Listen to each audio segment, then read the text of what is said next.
To order. Welcome, everyone. This is the Parks, Recreation, and Forestry Committee meeting. It's 5:30 on Wednesday, February 12th. We're at the Second Street Community Center. We'll move right on to item 2, the approval of minutes from January 8th, 2025. I'd entertain a motion. I motion. Thank you, Chelsea. Second? I'll second. And second by Ben. Any discussion on minutes? All in favor? Aye. Opposed? That motion carries. Anybody on the committee needs to declare a conflict of interest. Now is the time. All right. Thank you. On to public comment. Is there anybody here outside of the agenda items that would like to make a public comment outside of what we have on the agenda? Okay. Thank you. Moving right into business then. We have item number 5. This is the mural at the skate park. So we had some questions and we kind of wanted to get an update on what's happening on the mural down at the skate park. So Mike O'Reilly is here and it looks like he brought Tom along with him. So we're hoping that we can get an update, and then if we have any questions, we can just have an open discussion about it. Probably best if you just Yeah. What are the questions? Why don't you, Ask like- anything? Well, maybe first of all, like what's the update on what's happening with the mural so far? Is it done? Is No. it okay? No, So- weather permitting. It Yeah. was, my friend came from Utah to do it, and it just aligned on a day that was not permittable for him to complete. And so he will be coming back at a later date, considering. Do you have, and I think the biggest question for the committee is like, what does the final design look like? You know, do you have any update on that? I thought that the final design was going to come to the committee for approval and, you know, for staff to approve, but we didn't see anything. I'm not 100% familiar with your procedure, and so apologize for that. I don't have a finalized design, don't really make art like that. It's not really that type of, I'm not making it on some program or anything. This is a rough sketch idea that then was made into art with spray paint, if that makes sense. It's not Go sent ahead, through a Ben. computer No, but- program of any nature. No, but I think what we were hoping for was just a conceptual. Today, we don't even Oh, know okay. what you're considering. I mean, it could be unicorns and, you know, at this point, we have no clue. So I don't think we're looking for an exact one-to-one replica of this, but just conceptually. You know, we've heard rumors it might be this or this, but Well, you've all seen what's there, right? that was Is this- also the first time we saw it. Yes. Yeah. And I think, to John's point, it was our understanding we were going to see a conceptual sketch of this to approve. So I think you can imagine we were a little surprised. Again, I'm not part of your procedural stuff, and I don't understand your process. I was never explained any of this stuff, so what would you like done from here on out? Any questions down here about what you'd like to see? I think it would be great if the artist could do a sketch and then you or the artist could, like, you could either email it or it could be an agenda item where we all get a copy of the sketch and we can sort of approve it. That's usually what happens on park property, is that if someone, for instance, if someone wants to do a free library or they want to do a free pantry, they'll come in and they'll have a picture of what it's going to look like, or they'll have a sketch. And then usually the staff, then people like that will say, yeah, that's going to work, or no, that's not going to work with the theme of the park or whatever.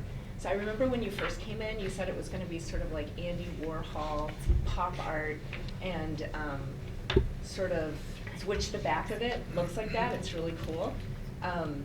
But I mean, there's been some things on Facebook that, I think on your Facebook, that there's going to be a list of names and stuff like that. It sounds like it's becoming more of a memorial. So I think it would be really good if first it comes here and we can say, hey, yeah, this is where we'd like to see this going, as sort of a partnership. I think that would be really helpful. For sure. You know, art is intended to create emotion, and it opens the door for conversation about serious topics. And it was designed kind of in the idea of being something that you have to visually look to understand, because at first glance, it just looks like a boombox. That was the intention. It is a message to tell, and it is an uncomfortable message. I lost my son during this, and at that time, my son was the 22nd person to die in this county, and it was never spoke about. And so that's kind of the point of the message. And the children of this community, as you know, chose that space to do what they did, which now has been cleaned up thankfully by all the volunteers that did it. And when I went in front of the city council, it was approved that this would be some sort of memorial. It was never really talked about of a very distinctive plan of what it could be. And so, given the magnitude of the space, it was almost outside of my artistic ability to achieve in said time. This is why we're here this many years later, actually, because it's beyond my ability to do. And so I had a friend of mine come from Utah, and he came on his time available to come here, which didn't align with being your procedure, which I apologize, and we're willing to do anything you need. It doesn't really matter. We obviously want the approval of the city. Otherwise, we would have just painted whatever we felt like, and wherever we wanted. But that's not the point. The point is not to have this hidden under the rug, like it normally is. As we know, with all the election stuff going on, fentanyl's serious. 100,000 people die a year from this. This is more than the Vietnam War, 58,000. And this is every year in America. And it's not talked about. And the reason why I found, if you've seen it, it's kind of an offensive picture of my son. It's a picture of him dead, being kissed by his brother. Because this is the reality of it. It's not really a joke. And it's in my family, in my home. We live with the loss of my son, which my son grew up going to this skate park his whole life. And his brother's first thought said to me, well, we never even thought that this could even be a thing. It's because it's not spoke about, because everyone likes to be like, it's not in our community, not in our home. Ask the police. This is in Marshfield High School. Fentanyl, that you're seeing on the news all over. And all the death rates are being hidden. And so the idea of the mural is to show a story of a normal kid, my son, who grew up going to this skate park playing, just like every other kid in this community who literally went through the entire school system here, was in many community things here, and literally made a bad decision one day, and now can never take it back. And that's the point of having it there. And it is disguised in an artistic version that you have to almost dissect and look at. At first glance, it doesn't seem like some offensive thing. At least it doesn't to me. And it is transparency that my son died of this, and that's hard to say out loud. You know, because we've taken all the ridicule. I'm tattooed. I'm sure you have. Many people have stereotypes of what that is. These types of ideas are antique. So is racism and all the other things that come along with this. And it's a hard topic to be talked about. And most people go, not here, and forget that it even happened. But my son was the 22nd person to die in Wood County, Wisconsin, and was never spoke about. My son wasn't even put into local newspaper until his friends took siege of the skate park. And then it made it to the city council. And now we're sitting here talking about the design that could perceive this message to other children that grow up there, that this stuff's serious, it's nothing to be played with, and that you will die from it. And I watched my other son literally stand there and cry when he's seen a picture of himself painted on him kissing his brother. I'm willing, that's why our family's willing to be transparent, that this happened to us. I'm not some drug addict, I'm not some criminal. I've owned a business in this community for over 15 years. I've been here for a long time. We've done much stuff in this community as well. And for this to happen and be brushed under the rug made me highly upset, which you can imagine. It's taken me 2 years to even be able to communicate about it without being extremely hostile. And that's the absolute truth. And we're expressing ourselves through art. And the children of this community picked this place. It's why it was approved. It's why all of this stuff was ingraciously given us the time to kind of process the death of my son and to move forward with a plan. And if what you see there is not feasible for what you feel fit in this space, please, we're capable of doing any art. If you look, I'm a very accomplished artist. And I think, I think you might be getting maybe the wrong idea about why we're asking for an update. because we heard the names. Right. And because I did say Yeah. I'd like to put names on there, because this is hundreds Yep. and hundreds and hundreds of people from our Yep. community that are gone like this. So I think what the committee is asking is just, let's look at the conceptual design going forward. And I know that it's not finished and, before any more work is done, let's just make sure that we all understand what's happening and that it's approved. That's all. Perfect. That's it. Because Absolutely. I mean, as Natasha mentioned, I mean, I think especially on that backside, that boom box really stands out. It's cool. It It's fits pop the up. area, Yeah, it's you cool. know? Yeah, That was I the really plan like for it. the So, idea. and I'm not sure if that backside is done yet, but on the front side, if there's more work to be done, all we're asking is just bring it to us and, let us know and we'll discuss it. That's it. Absolutely. All right. Are there some parameters that you're thinking of, since we're openly talking transparently? You won't offend me, my son died, there's nothing on this planet can affect me anymore. I think we have to be careful about putting names on because These are all in community 5 members. years, there's gonna be more people, unfortunately.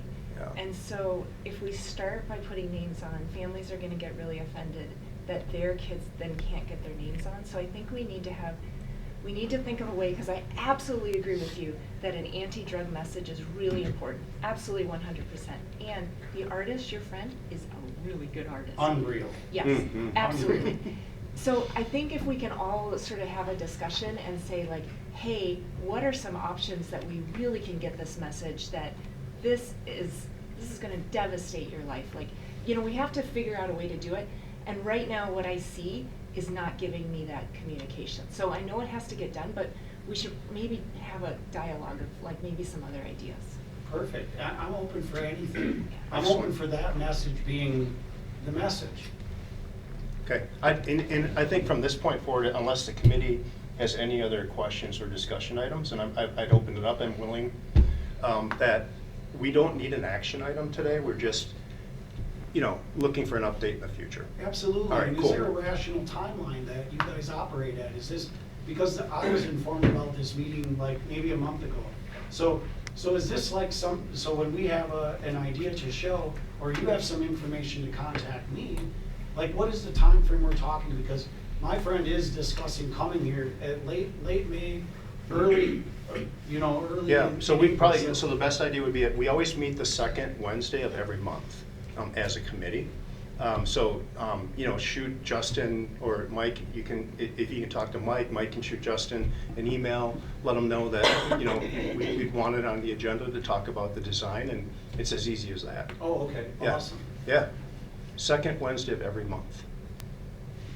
Yeah, I think if you can get the information to me, I can pass it to them, they can send it with the group, Mhm. and then give them a little time to review it, and then we can come back Yeah. and have a discussion with it. That sounds reasonable. And I'm 100% open to any ideas that are cohesive with how you feel it should be. Okay, But the message is still very dramatic, Got it. It doesn't change. absolutely. Okay. Thanks for coming, I appreciate it. Absolutely, Yeah. thank you. Thanks, Mike. Thanks, Tommy. Thank you, I appreciate it. Okay. Thank you for listening, everybody. Thank you. Appreciate it. Blessings. Thank you. Yep, see you. See you. Have a good one. Have a great day. Thank you. All right, we are on to item number 6. This is, Understanding.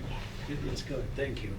Arbor Trees by Pickleball Courts. I'm going to let Justin go ahead and introduce this topic, and then I'd like to say a couple words right after that, and then we'll go from there. All right, thanks, John. During our planning process with the pickleball courts, we decided to keep the north and west trees there because essentially when you remove them, they're gone. You can't get them back. It took many years to grow.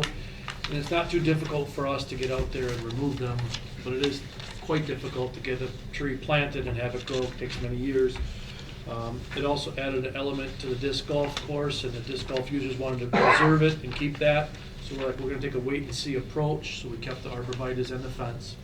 Shortly after construction of pickleball courts happened, the pickleball players said there's a lot of debris falling on the courts. It's kind of becoming a safety issue. We should consider maintenance long-term, how we're gonna handle it. Still to come on those courts is the wind screening. So we'll have to have wind screens put up, which will kind of make maintenance a little more difficult because you can't quite blow the material out of the court, so it'll have to be picked up or moved. We don't think it's really fair to have it onto the pickleball players, so we're trying to think of maintenance as well as safety. They asked for the trees to be removed, so we said okay.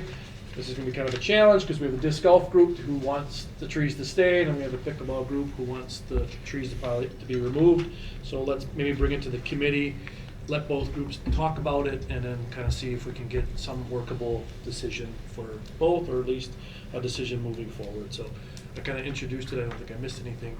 That's all I really Yeah, have I at this appreciate point. that. Oh, Thanks. included in the packet for you guys are all pictures, and I think Dave, you have some information you wanted to share also with the video to kind of help explain too. We'd like to hear from. Yeah, I'll set the ground rules and we'll go from there. So I'm thinking, thank you very much for that. I'm thinking today we can have a nice, respectful discussion about, and have two groups present information to the committee so that the committee can make, a smart decision. And sometimes smart decisions aren't always popular, especially when you have two opposing views, right? So we're not here to be popular, we're here to do the right thing. So we'd like to hear as a committee from both groups. So I'm gonna have, so what I'd like to do is have a representative from the pickleball group. And I'll even say we can have up to 2 people from the pickleball group speak about it. And then Dave, I think we could have up to 2 people from the disc golf group speak about it. I know that you have a little presentation, and we don't need to go through that first, but I think, Perry, are you here to represent on your side? Okay, I appreciate that, so have at it.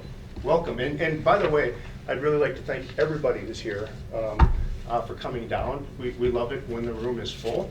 That means that people are engaged, and that's a good thing for the community. So go ahead, Perry. All right, a little background about pickleball. We probably met here about 2 years ago, and that's when it was brought to us that Brain Park was going to be revitalized, and we were getting pickleball courts. Loved it. The whole park was going to be redone. We're going to do softball diamond, new playground, new pickleball. You have disc golf, you have the skateboard park. Everything redone, bathrooms redone, shelter. We were on board. The one issue, funding. There was a shortfall of funding. City did not have enough to do 12 pickleball courts. So we formed a group and we went out and we raised funding for the courts. Year to date, as of right now, we've had $400,000 that we have put into these courts. And we also have a pretty nice sustaining fund to take care of the courts if anything goes wrong with them in the future.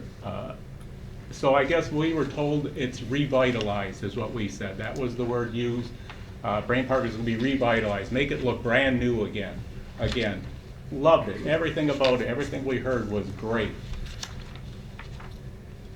The courts were completed the end of October, and with the fall that we have, we were able to get out there. We probably played 2-3 weeks out there. It was beautiful, 50 degrees, perfect.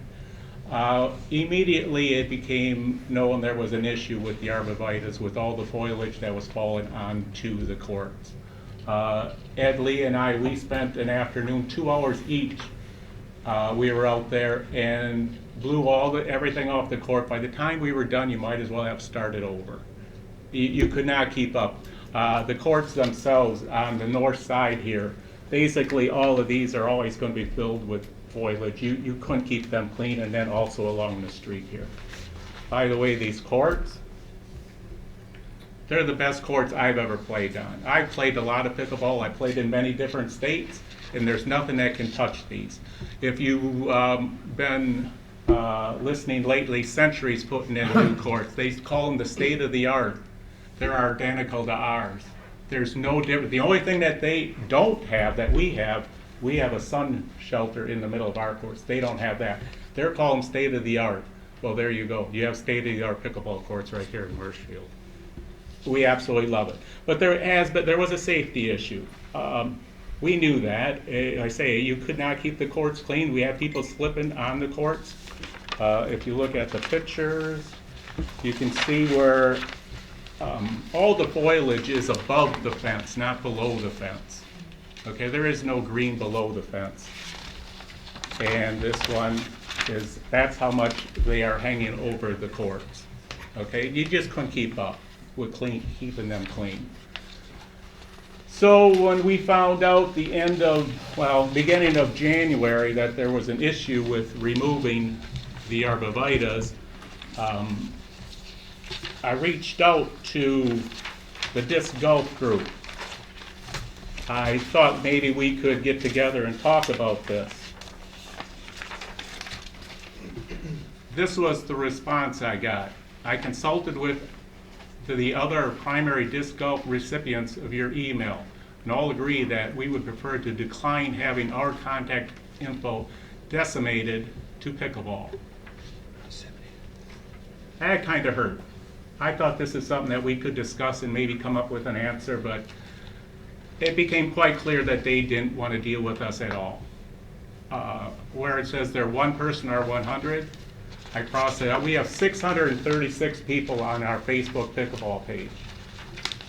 And it's growing 30% every year. When we first started last year with this, there were 480. Now we're up to 636. Pickleball is here to stay, and it's growing like crazy.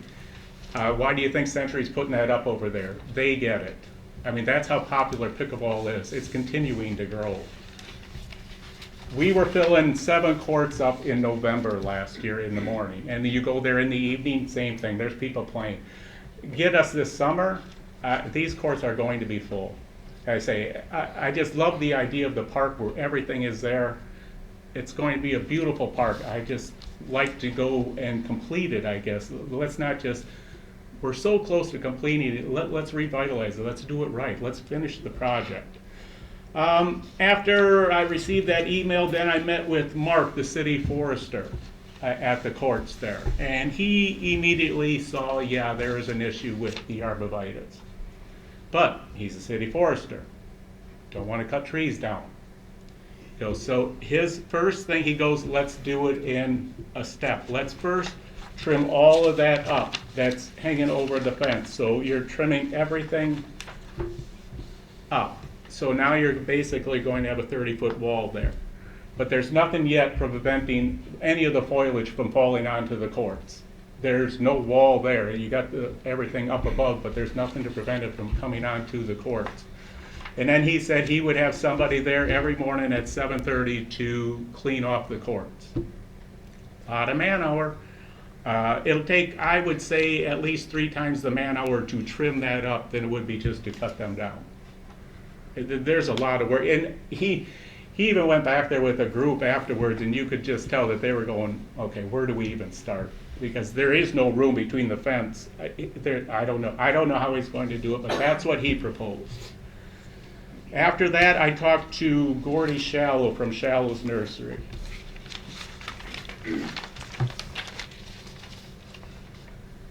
The initial planning here at Brain Park and at Oak Street was to establish a windscreen for tennis play.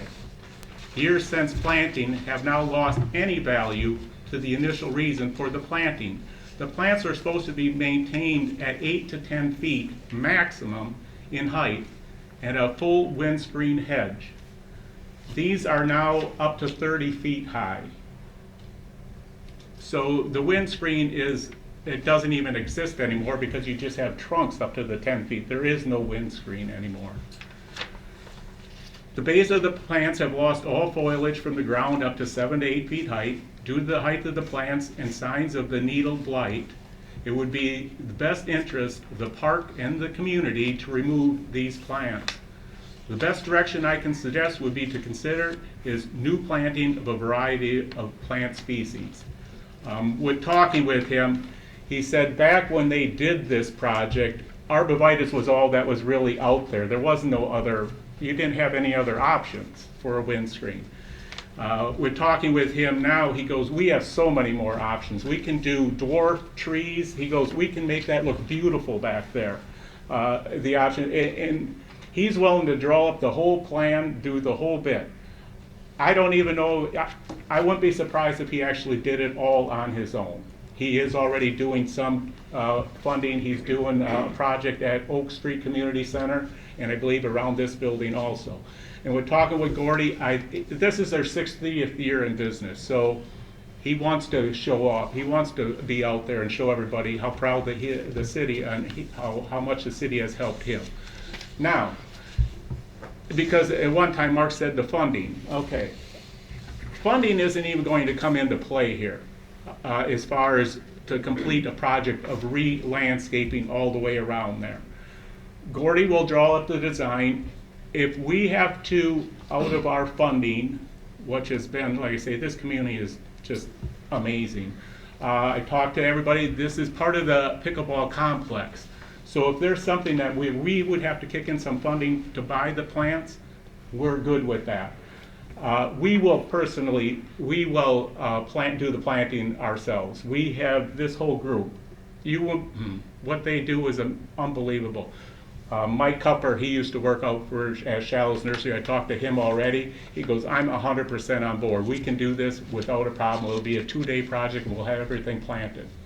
So it would be the city removing the arborvitaes, but then redoing them the way it should be, and it'd be a beautiful course. I guess, I say, we talk about revitalizing. Let's not stop. Let's finish it. Let's make this look like a brand new park.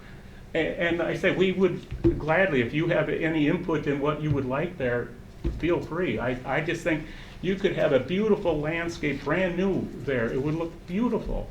So that's what basically Gordy, and he has in here, if you want to contact him, feel free to contact him. But he's willing to do most of the work for us. I guess that's, oh yeah, tournaments. We already have a tournament planned for Hub City Day. Yeah, we're going to do in conjunction, and all the proceeds, we already talked about this back in November already. All the proceeds we are going to put back into the community. The first one for Hub City Days, we are going to the Marshfield Area Pet Shelter. We're donating all the proceeds to that. I played in Badger State game a week and a half ago, and Paula from Wausau, she kind of runs Badger State games there. She actually asked us if we would consider running Badger State games here in Marshfield. There are 400 teams at Badger State games. That's a lot of people coming to town. Now, if these courts aren't safe to play on, I'm just telling you, I don't feel good about it right now. There's no way we would have 12 playable courts to run tournaments like that. I guess my feeling is nobody likes change. I don't know if it's human nature, but everybody's nervous about change. Well, the change that we're asking for here is the courts would be safe to play on. That's number one. The lights poles already are on the courts because they didn't want to cut down the arborvitaes to put the lights poles on the outside to keep it safe. So now the light poles are on. I don't want people slipping on this foliage and doing a header into these light poles. It's the last thing anybody wants. I mean, safety is priority here, and I hope that does come through. Disc golf, like I say, you would have a brand new, beautifully landscaped back through there. It would look awesome. With your course, I just think that would be a big plus to disc golf course. And man hours. We're talking no man hours, or you're talking everyday man hours for the city. Okay, thank you very much, Barry. I think we're going to hold questions from the committee until Dave presents then and has a chance to talk to the committee as well. I just want to clarify something, Perry. By the way, I'm Dave Tiffany. Hi, Dave. And Marshfield resident, live at 500 North Willow here in town. The word was disseminate, not decimate. And so I could see why if you had been told decimate, that would make a difference in the phraseology. But the history of this was January 9th. This is how I replied to Ben. I said, hello, Ben. I appreciate your phone call this morning. As promised, this follow-up email serves as a recap of our conversation and provides information for additional context.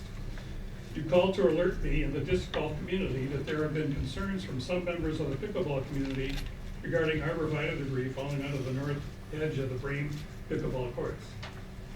I was extremely surprised to learn that some from among that group have even suggested the removal of the arborvitae altogether.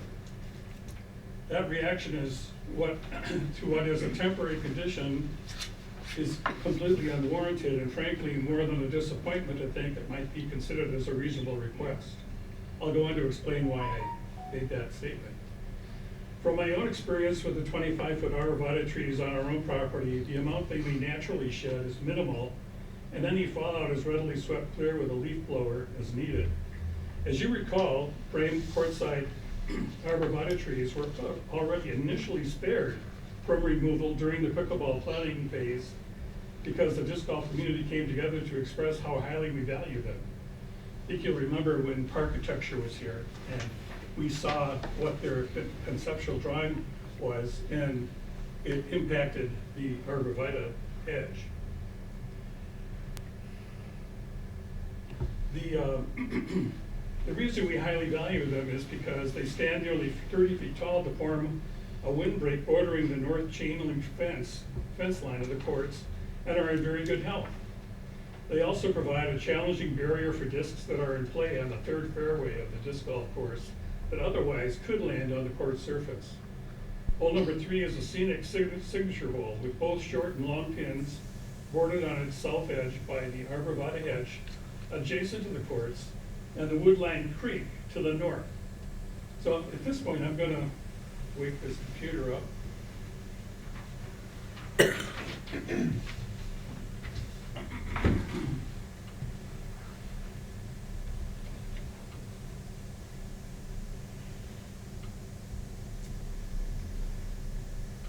So this is an aerial view, and this was taken back in 2017. And you can see that this is the arborvitae hedge that we're talking about. This is the fairway for hole number 3. These trees were removed. The trees on the west remain. Frankly, they are also quite vibrant, but they don't impact our disc golf course. These ones along the north border of that fence line are what we're talking about. So I wanted to show you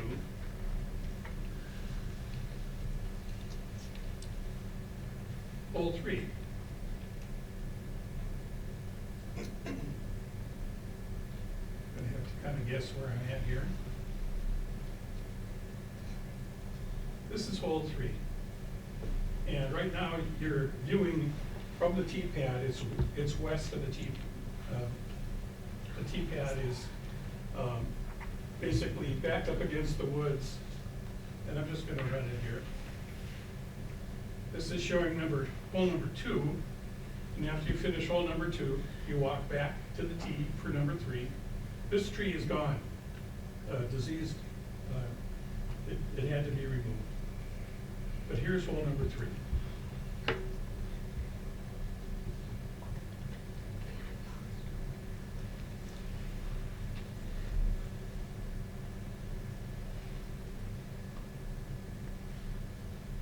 To the right there, all those trees were removed and replaced with riprap to mitigate the erosion that was coming from the creek. On your left then is the hedge that we so highly value. And you'll see a bird fly across here shortly.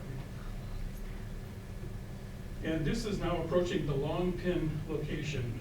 Currently, we have both short and long pins in place. We leave them there year-round. Okay, and along that entire hedge, there are 40 clumped or branched trunks that are rooted. And so essentially there are clusters of arborvitae that form this remarkable hedge that will probably last another 2 decades. There's nothing to indicate these are diseased trees.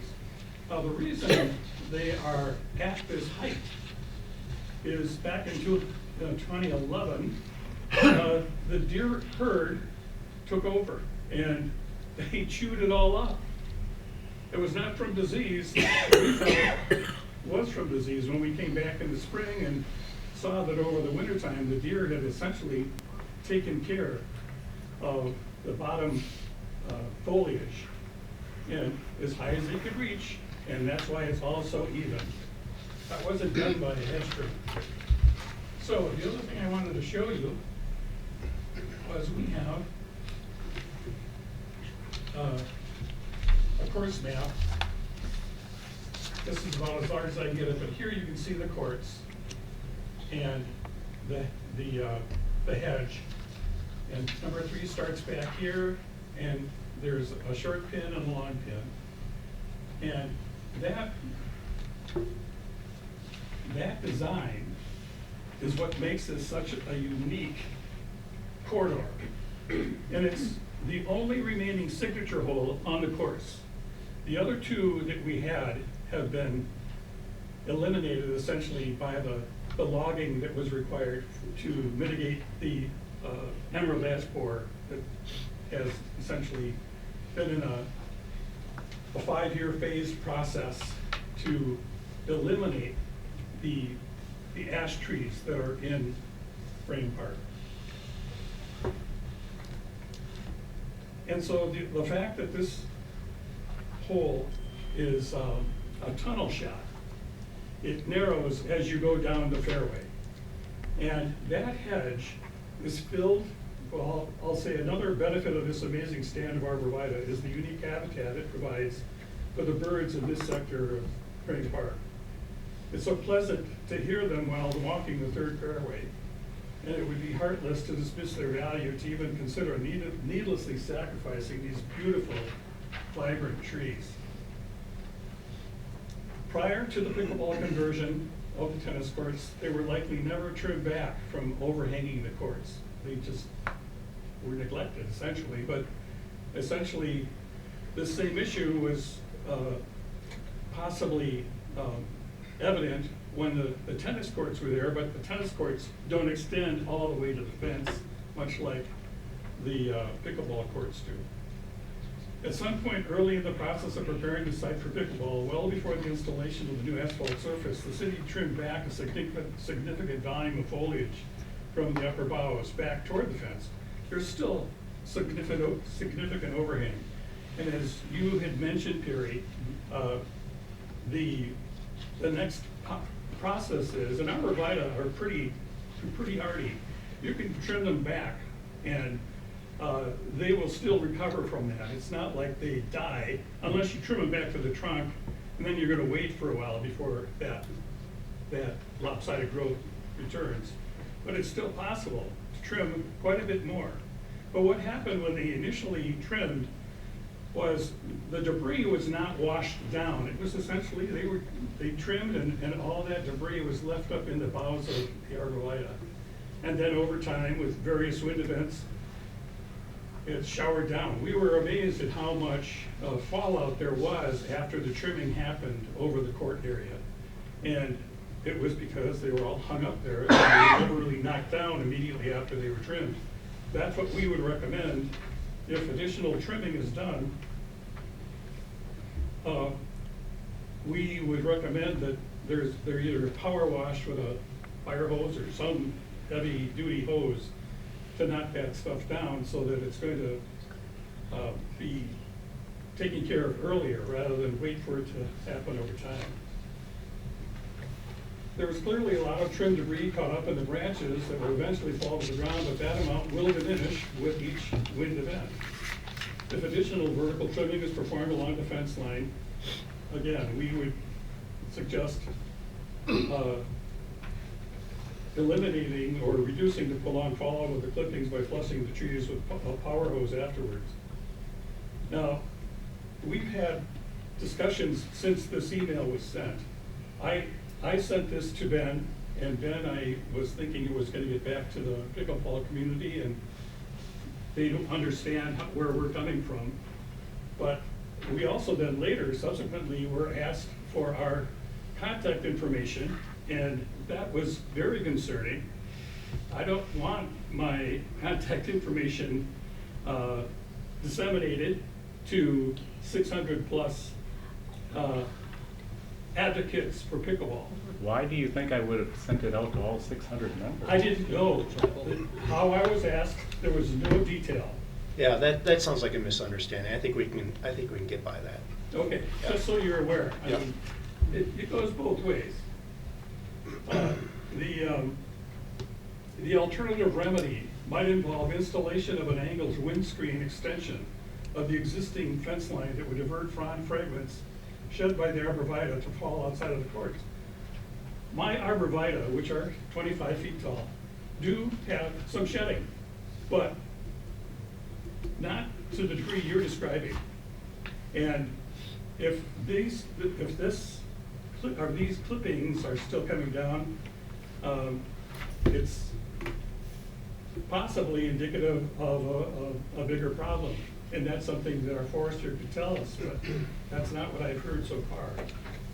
But if these can be trimmed back, and if a windscreen can be placed up and over so it's arching over the court slightly, leaning into the court, that windscreen could shunt those clippings or the shedding of those arborvitae fronds down to the outside. They would land on the court surface. But you're right, the way they are now, there's nothing to stop them because there's no barrier there. We're suggesting some sort of barrier. We really, really value those trees. And so I close this saying that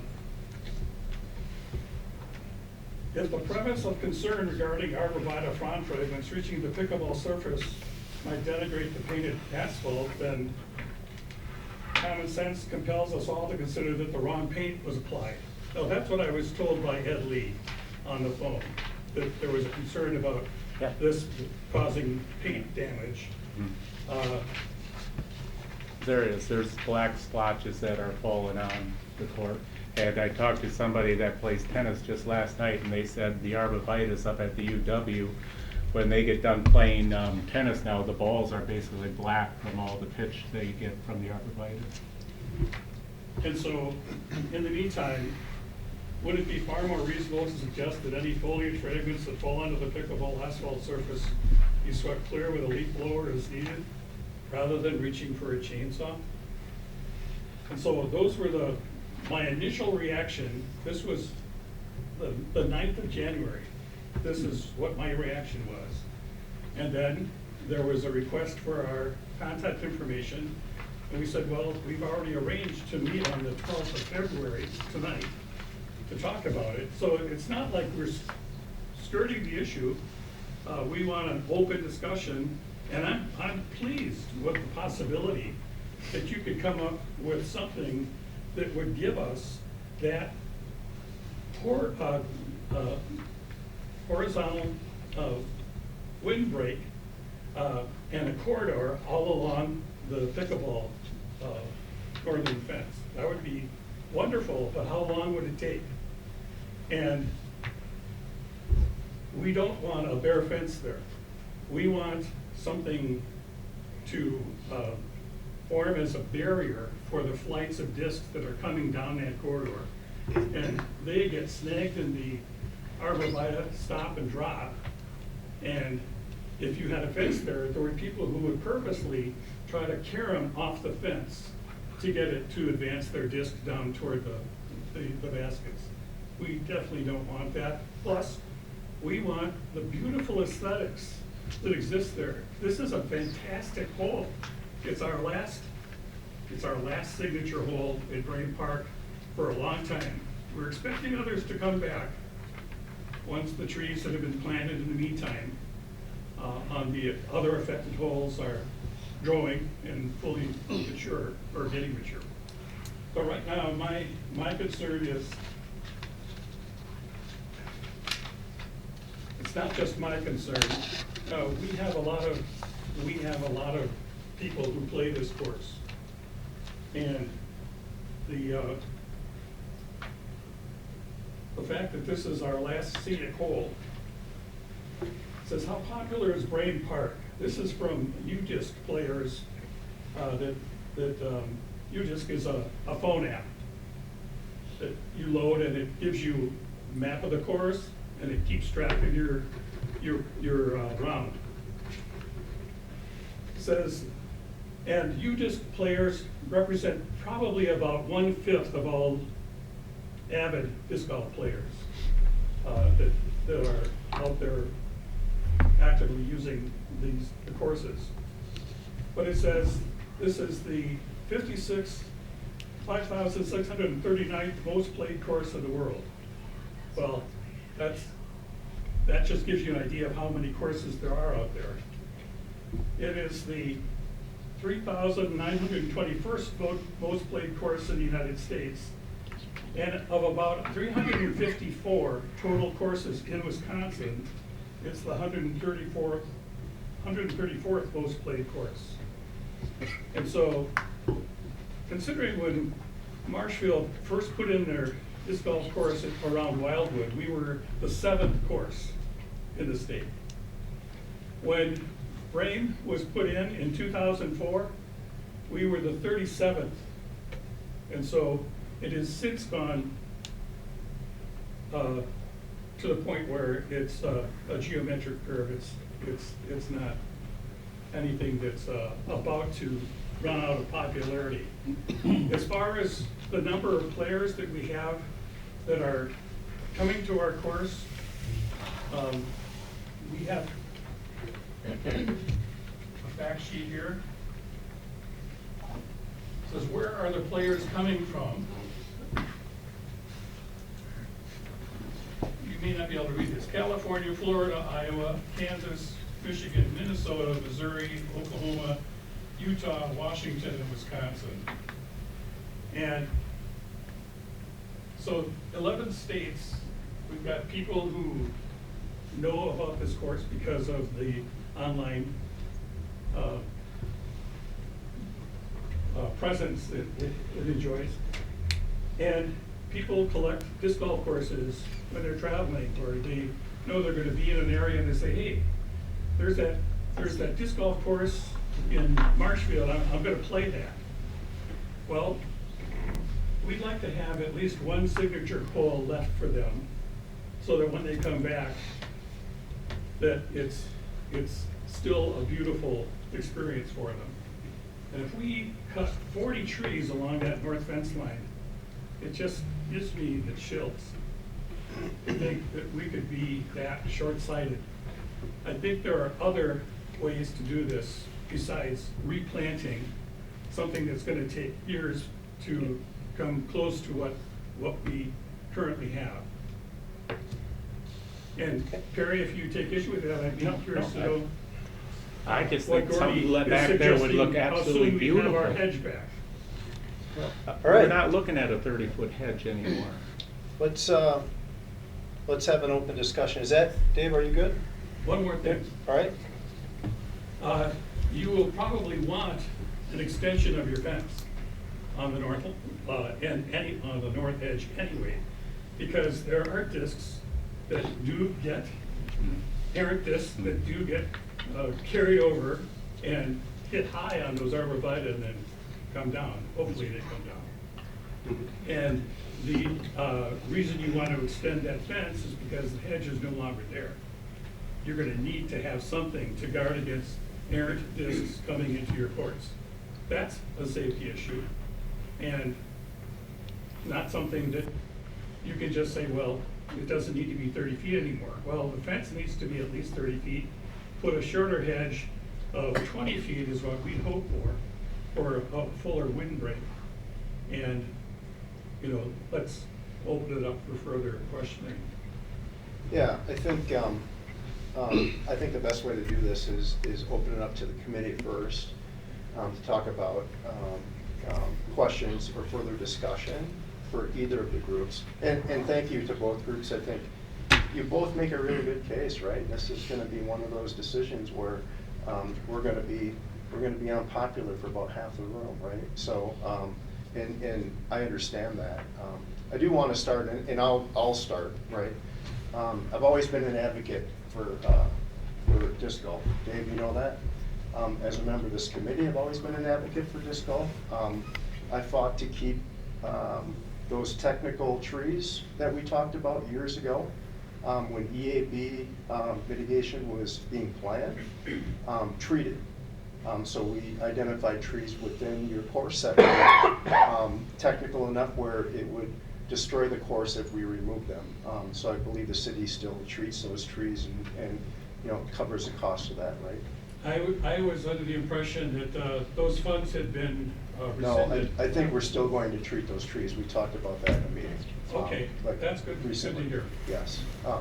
Because I mean, that's just kind of a special need. So I want to say that first, right?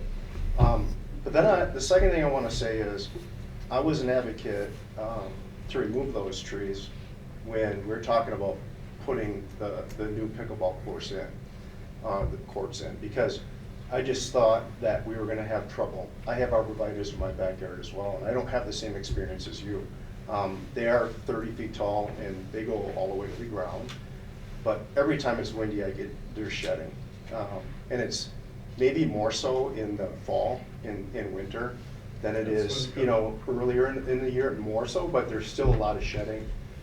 So I still think that no matter how far those are cut back, I think there's gonna be shedding every time it's windy. I think that's, and the other thing I wanted to mention is, the one thing that concerns me out of Gordy's letter is that he mentions needle blight. And that's not good for those trees, right? I mean, that tells me that the trees are probably shedding beyond what they normally should because they have needle blight.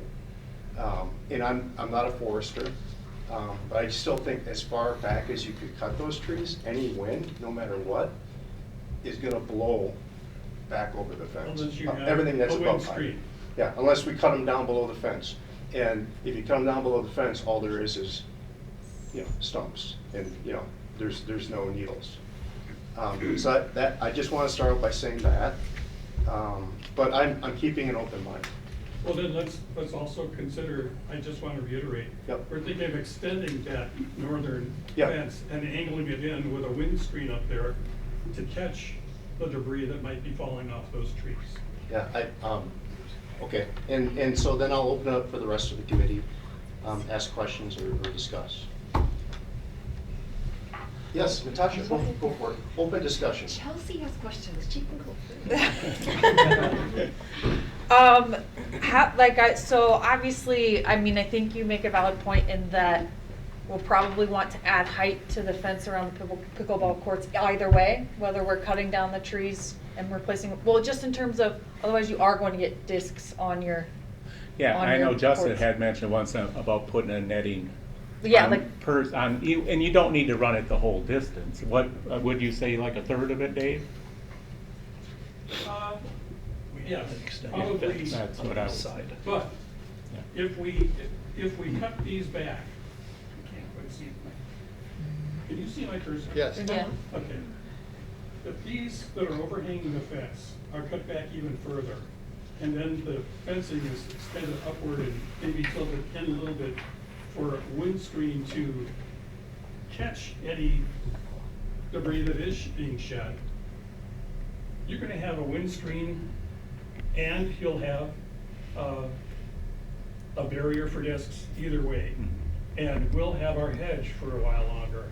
I raise an eyebrow to whether or not we have needle blight, since our forester has not mentioned that as a reason. I think they also suggested that yes, when they trimmed the trees, there was no effort to remove the debris that was left behind in a very full foliage in that hedge. So my question is, if we had a windscreen up there like that, how would that affect, and maybe Ben, you would, how would that affect the ability to trim them? Because then my concern is you've now put a barrier between trying to go up there and, because I would assume that part of the goal would then to be to keep them trimmed, so it's not continuing to end up over the courts and. That Yeah, I would- mean, that would definitely be a challenge to trim them after the net's up, that I assume we'd have to take the nets down to go over there and retrim them. I would anticipate trimming them heavily before the net got up, so it'd probably be a few years. but Okay. Yeah, there would be a challenge there. And then, so you mentioned that part of the reason that we don't see needles all the way up like you usually do on these trees is because of deer eating it. If we were looking at replacement options that you guys have considered, are there, like, Yes.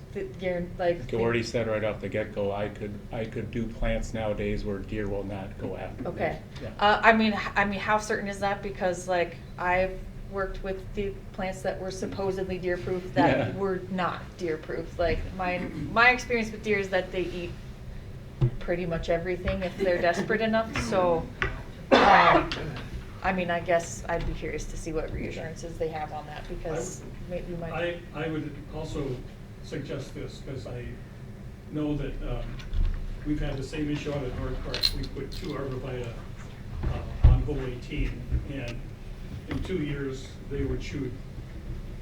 Yeah, Gordy wasn't talking redoing arborvitae. No, but I'm just saying, these,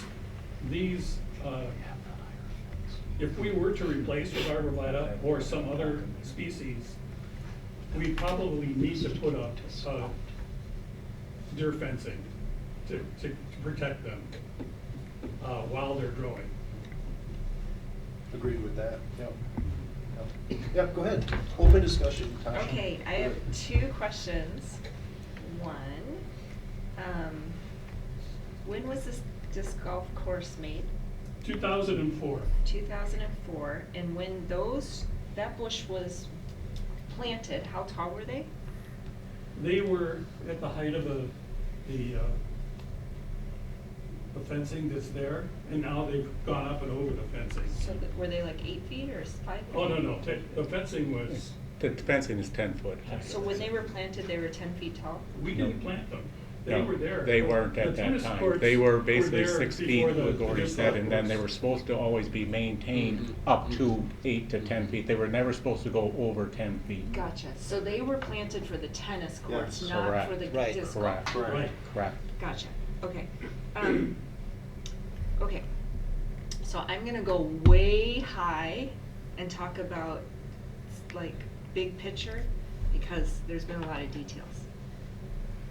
When I'm listening, first of all, I don't play pickleball or disc golf, so I'm not biased, but I will say that I do have college-age sons who play disc golf, and it is an important activity for the, sort of that 20-something group in Marshfield. So it is an important thing that we don't want to lose. Okay, big picture here. I think the very nature of disc golf courses, because they rely on living plants, is that they're gonna change. There's just no way you can do a disc golf course and have it the same in 50 years, because you're relying on trees as your obstacles. So I feel like now is the time to really take a step back and say, is the course that we have, considering all the trees that have already been cut down in this park, is this even a viable course? Or do we need to plan and say, once these trees, when we're starting to replant trees and do stuff, can we actually design a new course that these trees are gonna grow up into? Because right now, we have a course that's getting decimated, if we wanna use the word we're using. It's getting decimated by the ash borer beetle. So I would say, potentially, we need to take a step back and just say, should we redesign this whole course? And should we, as we replant trees, think about that and put trees and really, and so that we can have a course that is there for 30 more years. Because right now, it's at the end of its Can I life. take that a step further? And we had talked about this, Dave, you remember this, when we had to eliminate the course down at Wildwood Park, right, because of the pool addition. We talked about it at that time, exact same thing. Is that even the future spot for disc golf in the city? Where? Is there another spot for disc golf? I mean, that's a way higher view than what even you're talking about, rather than a redesign of Grand Park. Is there a better spot in the city of Marshfield to put a disc golf course? And should we be planning to do that? The quick answer is, we've looked and know there isn't a good place to put it. I mean, we're always looking. And we're also hopeful that when the city annexes land and you have to apportion, a certain percentage to parks, Yeah. that you'll say, this is gonna be our next 9-hole disc golf course to replace the beginner course that was lost to the aquatic center. Yeah. So Yeah. the last thing I want to say, besides, I really think we should consider redesigning this course, and letting it be for the next 30 years. That would be awesome. I don't think at the moment I don't think these two groups, I don't think you're ever gonna be happy having these two courses right next to each other. I don't think that these pickleball courts, the amount of money that we invested in these, like, we do not need to be damaging them, and we do not need to be spending city dollars on clearing these. Like, they're just not compatible at the moment. And I don't think we need to be spending money on netting and all of this stuff. I think we need to redesign the disc golf course. So that's just my opinion. Okay, Could let I- me just could I- explain something. Could I ask I'd like something to in reply to that. conjunction with that? I mean, I'm just trying to understand what benefit it does for the or for the disc golf. It's Like, what aesthetic. is- I mean, I'll say right out, it's aesthetic, right?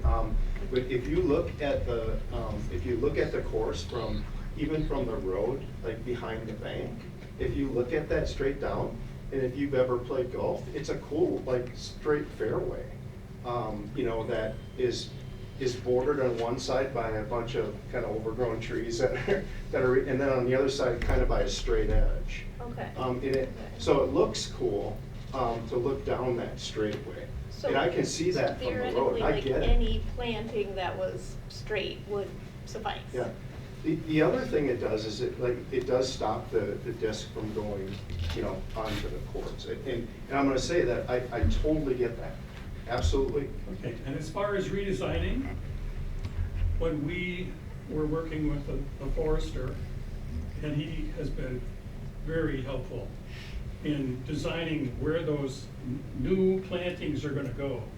And we've even added mandatory dog legs that could very well be temporary once the trees that have been planted grow up. We put those mandatory dog legs to change the direction or the traffic on the course so that it gives those new plantings in the tubes a chance to grow, mature, and withstand the rigors of being in a disc golf course.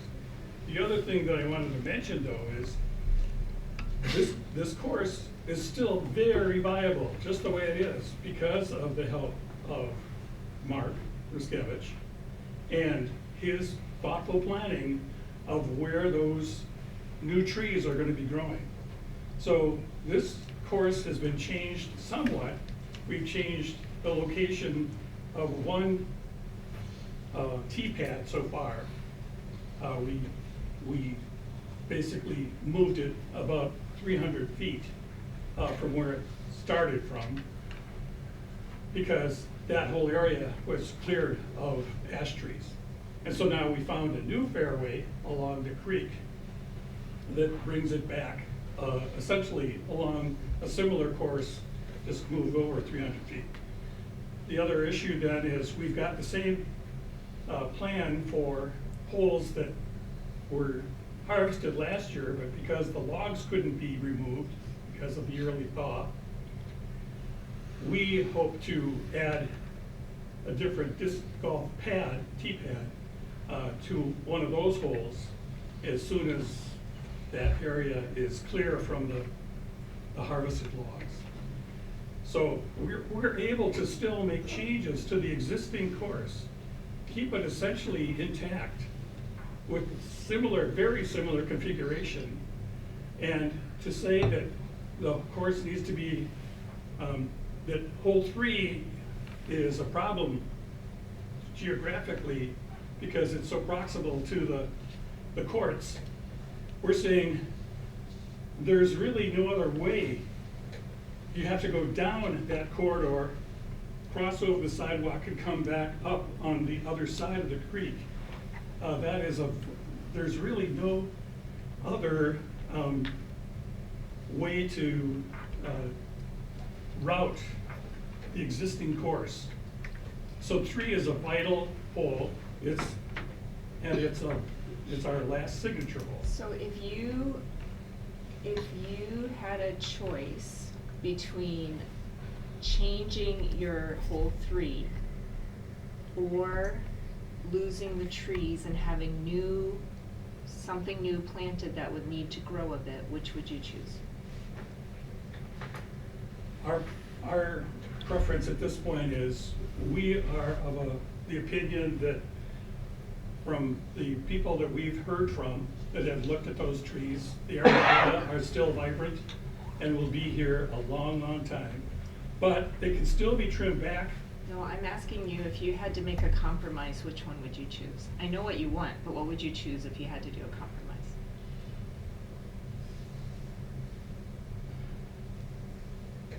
If you're saying that you would clear cut those 40 arborvitae and then replant something that would essentially replace them, you'd have to convince us that you could do it without it being decimated by the deer, without it being a process that would take 8 or 10 years before that hedge would be reformed.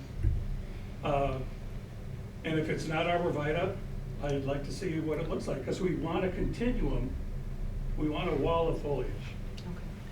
Okay. And Ben, if there were plants that were there, because there is a safety issue with discs, like what would be the option? If this hedge was cut down, what do you think the option would be for safety? Just so that someone doesn't get hit in the head with a disc. I mean, if those were removed, I think there has to be a height on that north fence, similar to what's on the east, to keep the discs off the courts. Agreed. I think that's a must. Because I think you're gonna have people playing pickleball and getting hit by discs. It happened at Wild, I mean, discs used to go in that utility thing at Wildwood. Well, it happened in the pool constantly. Yeah, or in the pool, yeah. So I think there has to be some additional netting put up if the trees come down. Right now, they're 30 feet high. I wouldn't think they would have to be for disc reasons going into the court. I got called once this fall for a disc being in there, but again, the netting was not up yet on the east side, so I don't know how the disc got in there, over the trees or over the fence, if that makes sense. Yeah, did it go over the east? That's what I'm saying, I don't know that. If you The look disc at was in there. on here, on this side here, they already have the fence set up for a 20-foot high fence. Yeah. So they're going around this corner. So yeah, it was talked about putting Yeah. netting on this side. So Correct. can I make a motion? Yes. Okay. I would make a motion that we would start to make plans to replace this foliage. And there can be communication between the forester, between shallows, between funding, all of that has to be communicated with. But that this be replaced, because at the moment it's anyhow. It would be, so my motion is that we would begin to replace the foliage, and that it would be replaced with something that would be aesthetically pleasing for that course. Yeah, okay, so we have a motion. Can I get a second? And functionally equivalent, if I may ask. One Does that have second, to be added? one second. We have a motion, and we can discuss more. So again, just so I'm clear, your motion is that the intent is that these are to be, We're the gonna arborvitae will be cut down, cut down. as long as we've got a plan on what we're going to replace it with. Yes. Right, how we're going to modify the fences, Yeah. right? And what is gonna be, and the Well, plan I- has to include the cost and all of that. Right. I will second that motion. Okay, so we have a motion and a second. Dave, what did you Okay, want? And then I would add the phrase functionally equivalent. I don't want a bunch of fruit trees down that fairway and say, hey, we're good. Yeah, we want a hedge back, if you're gonna cut our hedge. But I think we also have, if I may, we have to also keep safety in mind too. Right, All- that's what I'm saying. We can have a hedge, I have no problem, but we can't go over the fence line. Raise the fence line, period. I mean, we're already talking about raising the fence line, We right? already talked about that, right, yeah. It would be, what's the idea as far as the height of the fence, 20 feet? 30 feet. Right? No, I don't know. It's 20, 20. so it's 10 now. 10 plus 20. Oh, okay, sorry. Right. I'm 10 sorry. plus 10. I'm bad with Plus 10 plus 10. measuring. Well, this is 10. Well, one thing that I just wanted to bring up, just to give a little ground from the disc golf side. Sure. So we were under the fundamental understanding from what we were told that the idea was to have a fence, just a fence, everything removed. They were gonna mow right up to the fence. And so Yeah, no, this I- is, yeah. we're learning Yeah, here no, tonight that there's an idea, and Yeah. what you had brought up, Harry, about shallow, You bet. that's great. That's I great. appreciate that If they were comment, to, yeah. if they were to have Correct. something there. Yeah, that never was the intent just to mow it down. That was never. Yeah, and I think that's probably where a lot of the Right, conflict I is agree. happening. And we want it to be aesthetically You bet. pleasing, we want You bet. it to be a carved out fairway, it's an obstacle, like. Right, a- we're the like a same pond, way. like We a would sand like the trap. whole complex to look brand Yeah. new, beautiful. We Yeah. would want definitely landscaping back there, most Yeah. definitely. And of course, I mean, you've already brought up you guys played in October, and it was an immediate Yeah. issue as far as it was injury prone from the foliage on the court. So we would want, it not to be a problem with the discs as well. Thank you. So if. Yeah. There's something else. I visited the site when the eastern edges were cut and the stumps were removed. There was quite a bit of disruption of the soil. Remember, these are adjacent to your brand new courts. And if you're gonna cut them down and pluck those stumps, you're going to affect the perimeter on that north edge, because those trees are no longer gonna be there to support it. And in the process of removing them, you may well damage your court. I'm very concerned, because I was there when they did the eastern edge. And it basically tore the ground up, and they were pushing the earth back down into the hole and then eventually filled it. But that was before there was any final court surface there. We're only about a foot to 18 inches away from the existing court surface, the edge. Dave, that's actually a good point. Do you remember, I remember Justin, you talking about roots that were underneath the tennis courts? So it was excavated down 2 feet at that fence line, so Okay. there's no roots Okay. under it, because they Great. clear cut it down, so there might have been existing roots, but not now. Okay. Okay. All right, we have a motion and a second. Other questions, discussion from the committee? I just have a comment. Right. I'd like to, again, thank both you guys for being here and being open and understanding. I empathize with the disc golf group because I know they've had a lot of bad news recently between losing the court. I know Northwood County is usually wet and unplayable a lot of times, and then obviously Bram with the trees being cut down. So I hope we've reached some kind of compromise here. I think because of the health of the trees and, the other things we mentioned, safety and others today, I'd be supporting going forward with this as presented. Anybody else? So would the idea be, if we're building a taller fence, like we're talking, fence is gonna be taller there, kind of whether we're planting new things or not. I mean, I guess if part of the motion is to make sure that we're researching and picking the best option for there, because obviously there's a lot of things to consider in terms of providing windbreak, providing aesthetics, deer, whatever else is coming into play, but also are there any plants that don't shed? Like whatever we put there, is it still going to leave things on the court? Because, I mean, it just feels like whatever we put there, there's probably still going to be issues. And so I just wouldn't As a point of clarification, or concession to Perry's statement, this hedge doesn't have to be 30 feet tall. okay. The fence has to be 30 feet tall. The hedge, 20 feet? 20 feet? Would that be acceptable? I thought that's what we were going with, the fence was 20 feet. 20 feet tall. No, excuse me. Currently, how high is your It's fence? 10 feet right now. And then another 10 feet. Right. And then have a 10-foot hedge that might get taller than that. But that would be close, but not quite the same as what we have now, because if you see the altitude of discs It's- soaring down that. Dave, corridor. it's not gonna be the same. I'm gonna tell you that right now, it's not gonna be the same as that. No, That's but gonna be if it's- really hard to But replicate. if it's Yeah. 10 to 15 feet tall, if our target is at least 10, Yeah. that would be a great compromise. Especially if you can get it to happen relatively quickly and protect it from the deer when it's in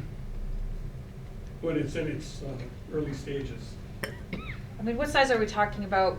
Like, I mean, Well, I don't know. that we can look offline on Hang on a that. sec. I don't think we should get into the exact detail about, what size the trees are gonna be and such. Okay. Because I think the motion says we'll work with Shallows and our forester, the pickleball group, and this group. So I think for us to define the tree species and how wide they are and if they're gonna that's really hard for us to do right now. Okay. Yeah.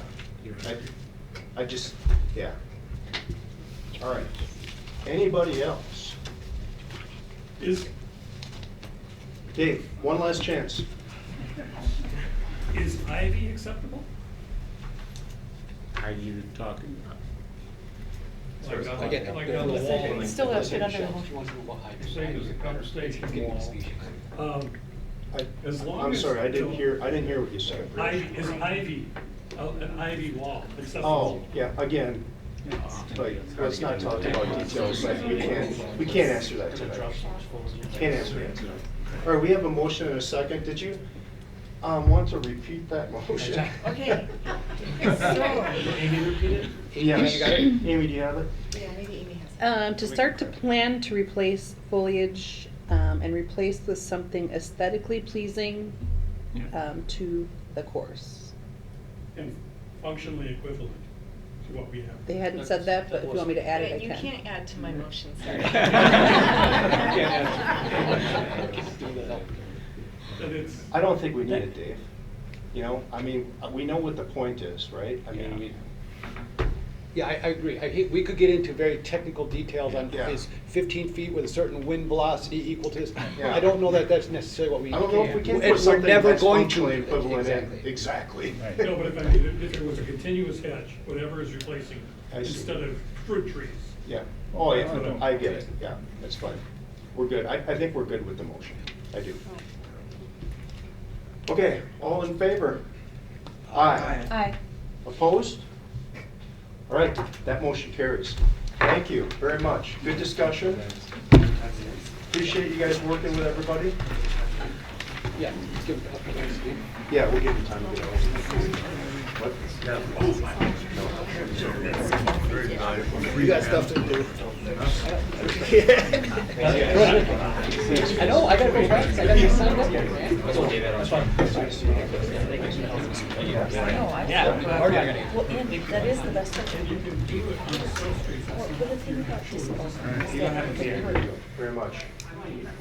We have a number of items left on the agenda, so let's go on to item number 7, which is renaming trails. Justin, I'll let you take this. All right. Natasha stepped out. She's Yeah. requested it, yeah, right. So I'll just introduce it, and I'm not gonna speak for Natasha, but she did bring it up at our last meeting about the naming of the trails and how they could be worked through, and we brought it back for this meeting, and it could be tabled. It's nothing pressing. It's not like our trails are going to be changed or moved or anything today. Even if there was action today, it's gonna take some time to figure out signage, because some of our trails don't have signs, so there's gonna be some options. I included in your packet is the actual trail path, and then on the next page is a page in our brochure. On the bottom of it kind of talks about the trail names. I think that's specifically what Natasha was referring to. I think to be real specific, I'm not gonna put words in Natasha's mouth, but I will. The Wildwood Station Trail on the bottom right is, and the word, I always know this because I live in many communities, sometimes communities latch onto words. Marshfield latches on 2 words, Wildwood and Hub City. So those are the common words you see, and so Wildwood, you can see like their name 3 times. And so when you say, I'm gonna meet you at the Wildwood Trail, it might be a little confusing for a general person, which Wildwood Trail. And I'm sorry, Natasha, for putting words actually in your mouth, but I think everything else is pretty clear, but I think that one specifically sticks out. Absolutely. I mean, I would propose that we change it now that we have not only that Wildwood Trail that follows parallel to Adler. Can't close it. Can't. Open meeting policy. You guys can move down to the lobby. No, can't close it.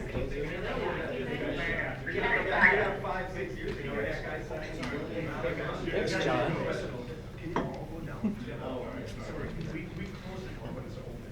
Oh, yeah. Getting loud, David? Not really, all right. Microphones are right He's there. directional. Yeah. But I couldn't hear Russia. I just wanted to have the group think about, could we just change that trail name to Adler's, the Adler Road Trail? Because it's now goes all the way down Adler Road, and it wasn't that way before. And so to me, it would make a lot of sense. That Wildwood Trail is a parallel on Adler. It comes across Adler and then goes down. So to me, it would just make so much more sense for people to say, that's the Adler Road Trail. So that was just my thought. Staff doesn't, I can probably speak for everyone, we don't really have a strong opinion on the name of that trail. And we don't really have an objection with renaming it. And it would obviously make sense by calling it Adler Road Trail because everything else is named some geographical location, whether it's a park or a road. So it wouldn't take, I think that is probably our only trail with an actual sign. So Because most of them don't have signs. Where's that sign? It's like Right by you, right? Yeah, it's on, so it's where State Yeah. and the trail, like it's Okay. where State. Yeah. Oh, yes. Yeah, It's so- at the it's near the intersection. So what would you consider to be the Adler Road Trail then? Would it go, like, once it got to across Oak Street? Then it becomes Well, the, even according to this, then yeah. it Wildwood becomes Station. the Wildwood McMillan Trail. Oh, Yeah, because it 'cause it goes goes from each, it Wildwood goes both all the ways. whole way. Oh, got you. Yeah. Yeah. So the Yeah. one starting at Yeah. Oak, Well, there's- all the way down to Weber. Yeah. So what happens On when the it other side is comes the veterans. all the way down through Weber and then it goes through Weber and then? It is it's got another name, the Joe and Bernadine Weber's Nature Park Trails. Okay, all right, good. I'm cool, yeah, I'm good with that. I was kind of trying to define, you know, where it is and what it is. So, I mean, I think this is simple. I'm just, you know, for this one thing, I'd like to make a motion to rename that trail Adler Road Trail. I'll second. All right, we have a motion and a second. Any other questions or discussion on this Who was simple the item? second? I didn't, okay. Yeah. All right, we have a motion and a second. All in favor? Aye. Opposed? We have a new trail name. We'll call it Google on Wednesday. We do not need an executive order. All right, we are moving on to strategic plan, item number 8. Justin? This was introduced at our January meeting, same strategic plan we've kind of had since 2018, obviously not the same, but different things change over the year from year to year. We presented to you guys for any review or comment. Any changes are noted in red, which will be recommended for removal. The items noted in green are recommended for addition. Hopefully you had a chance to review it. There's not too many, there's only like 4 removals. I just want to touch base on a couple of them if you don't mind. This committee did give approval for Main Street to put in that exercise pad over on Veterans. They're no longer pursuing that, so that's why it's removed. Right now, Wenzel restrooms are in a committee stage, and that committee hasn't met since the fall, so I'm not sure where it is. And I think it's kind of out of our control at this point, so it's probably better not to have that on a strategic plan that we can't really control at this point. Moving over to the cemeteries, we have number 4, which is construct the columbarium. Happy to say that's been done and completed. And then we've also entered into new contracts with the Catholic and Lutheran cemeteries. We're good for 5 years there. And then in addition, gotta jump back to facilities. And once again, pickleball. Install lights at the pickleball parks this year. So that's the goal for this year. Other than that, everything is kind of staying the same. It's just a roadmap. We're going to make sure we're going in the same direction. This strategic plan will be shared with the city itself, and the city's going to do some strategic planning this spring and summer. Yes, go ahead, Natasha. Justin, I just wondered under staff number 2, if that is feasible anymore, or if that would be more of a county position that, or county funded? I don't think it's feasible in the sense that our budgets from the city perspective are probably not gonna allow additional staff.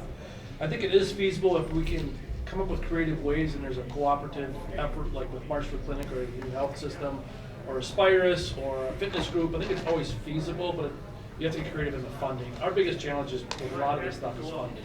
We don't have funding. And right now, if we had funding, I think we would definitely add a person to the zoo, another full-time person to the zoo, and then secondly, be that kind of health enrichment outreach person, so to help not only with the community, but with our city staff to come up with ways to do either mental health approach or physical exercise.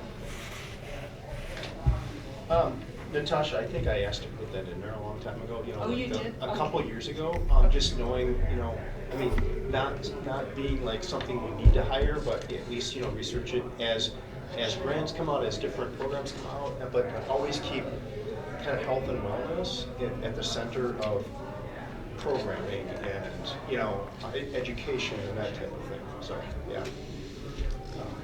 Any other questions? Okay, at this point, I would entertain a motion to approve. Motion. Brett, motion? Second. Second by Chris. Any other questions, discussion on that? Okay. All in favor of that? Aye. Opposed? That motion carries. And now we are on to reports. We're going to start with recreation. I'm just going to say kind of upfront that this is going to be a little bit more abbreviated than normal. Okay? All right, the abbreviated version is we have planned a Valentine's social for tomorrow for the seniors.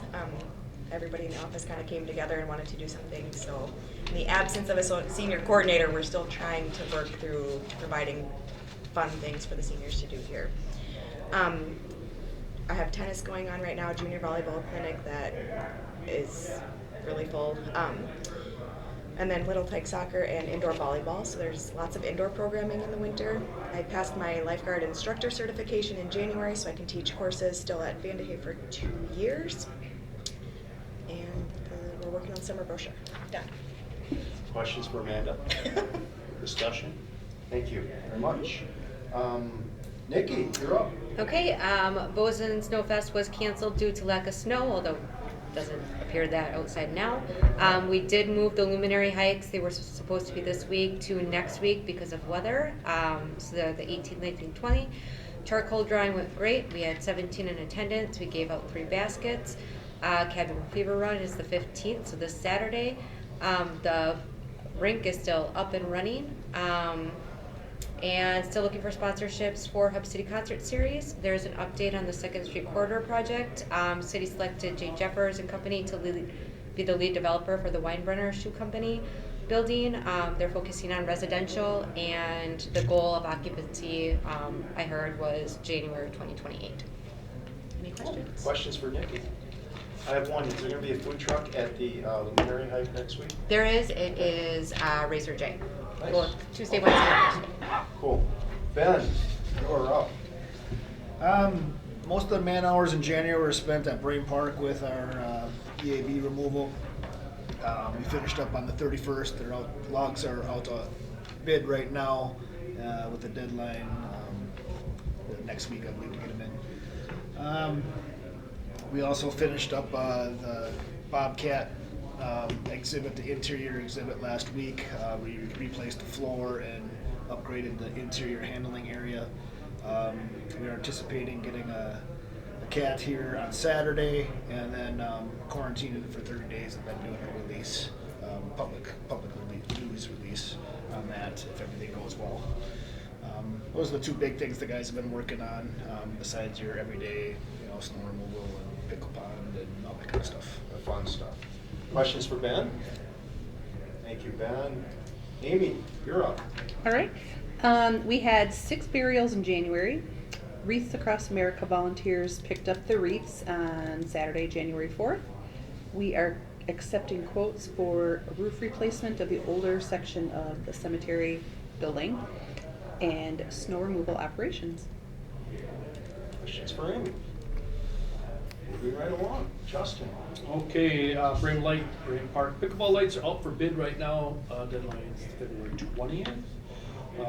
Brain Park softball final design plans are being completed this week. We hope to get them out to bid real soon and get those done. That's not as much, it's not as urgent because we're not gonna actually do the construction till August because they're still need the field for their season.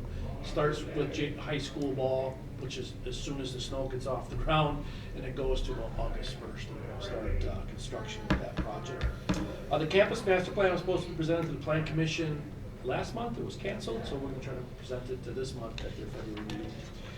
Greasy Park Playground, if you've maybe seen it, a little bit, they got a little bit of news at Facebook, so they're out fundraising for the playground right now, so they kind of got things going. We should have the final plan for Jurassic Park completed, I would say, this month, and hopefully they could do some sort of presentation to the council of what the plan is. It's a nice plan, looks great, still need funding. That's always a good question mark on everything, so we'll see how it goes. And then lastly, we've been trying to work on even more trail development, and we have a conceptual cost estimate plan done for Greasy Park and connecting from that Pecan Parkway across the spillway into the park. And I'm meeting with a donor, I think tomorrow, to kind of review that and then see what next steps are. I think next steps would be putting it into the CIP and then pursuing grant opportunities. It's a long process. It takes years, so this probably wouldn't come to fruition for another 5 years at the earliest, but we'll see.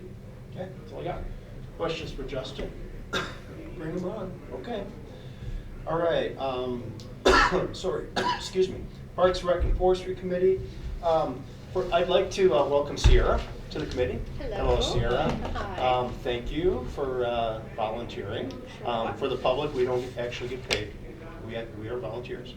But if you just want to say a quick word about Sure. what interested you in this and maybe a little bit about yourself. Yeah, so I'm Sierra. I'm a transplant here. I haven't lived here for very long, about 2 years. My family came from Milwaukee, and I'm originally from California. And we've decided this is where we want to be. We want to raise our kids here. We want to grow roots here.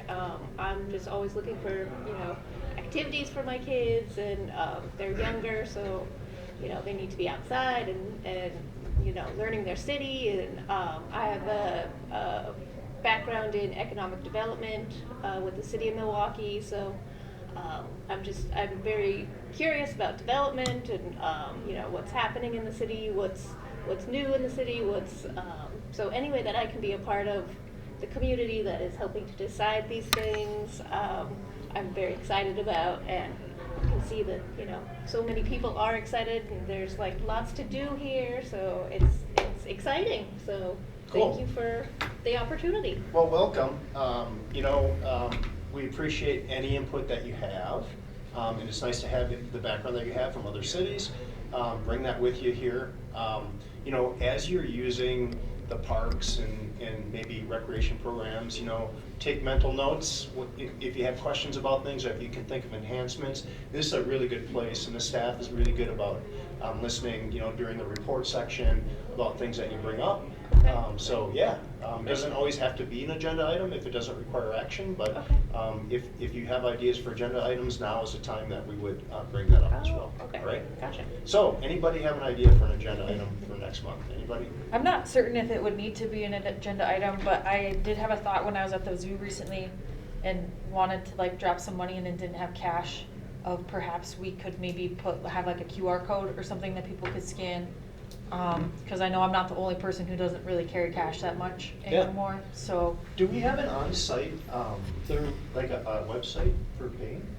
No, we don't. Okay. But there's a new president. Zoological Society? Yes, and that goes to the Zoological Society. They are looking into that. Okay.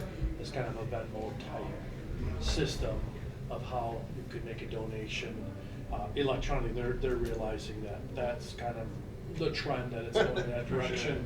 It's some sort of electronic donation. Yeah, system. stay away from QR codes if you could, just because Yeah, they tend to get that's hijacked these days. Sure, yeah, but just But something with a like a Venmo link listing. or, Oh, I yeah. didn't know that. Yeah, like you, The place people is just put a sticker. sticker over Yeah, I just heard that yours today, and then too. it's They'll theirs. redirect them to their site. Yes, do Oh, not, good to know. like, Yeah, it's so not a put the actual proper website. cybersecurity. Put the actual website, put the actual URL. We should talk to an IT professional.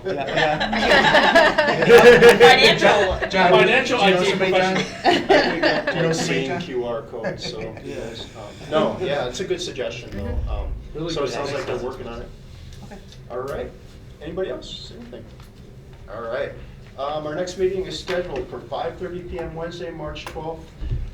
One thing, Sierra, if you can't make a meeting, we just expect you to send an email to Justin, Amy, and myself, and Ben, and just say, can't make it, you know, so we know if we have quorum or not, because we want to know if we have quorum before everybody comes down, that's it, all right? Okay. All right, cool. Seeing nothing further on the agenda, we're adjourned.